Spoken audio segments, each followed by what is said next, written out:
MotoGP returns to Mugello, one of the most beautiful tracks on the calendar. The weekend has already seen some big news come out of the paddock, with the Finnish GP sadly being cancelled and new contracts being announced for Aleix Espargaro and Maverick Vinales at Aprilia. With those bits of news out of the way, let's take a look at the race weekend to come.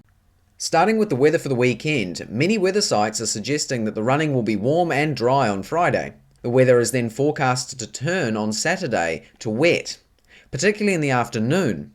Sunday similarly is set to be wet, at the very least in the morning, as the chance of precipitation gets as high as 84%, but then decreases for the afternoon. This means that, as with Le Mans, there's a chance of mixed weather, but it's hard to say this far out. Pole in 2021 was taken by Fabio Quartararo with a time of 1:45.187, which is also the MotoGP lap record for the circuit. If qualifying is dry, then don't be surprised to see that lap record broken.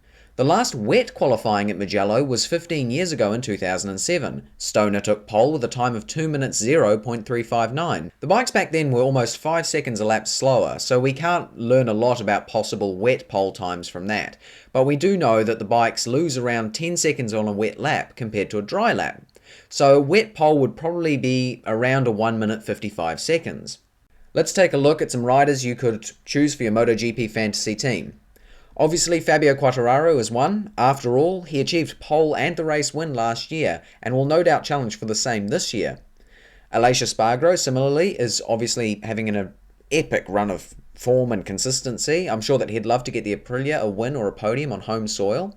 He had an excellent result of 7th last year on a much less competitive Aprilia, so Aleix could be up there once again.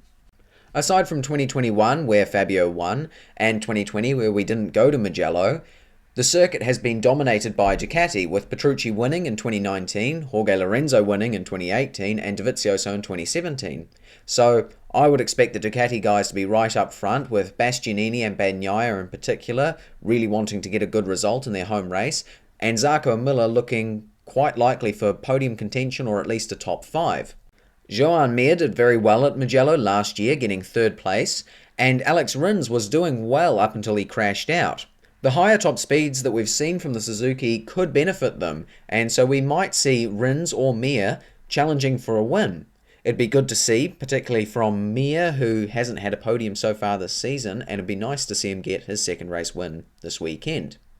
KTM could jump up the order by comparison to their struggles in Le Mans.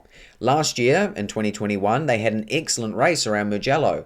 Oliveira got 2nd place, and Brad Binder finished 5th. Perhaps the Austrian manufacturer can turn around what has been a pretty average run of results in the past few rounds. Alright, that's a short preview of the Italian Grand Prix. What are your predictions for the race weekend? Comment below. If you enjoyed the video, like and subscribe, and if you're playing the MotoGP Fantasy and want to join a league and compete with me and a whole bunch of other people watching this channel, I'll leave a link for that down below. Thank you very much for watching. Goodbye.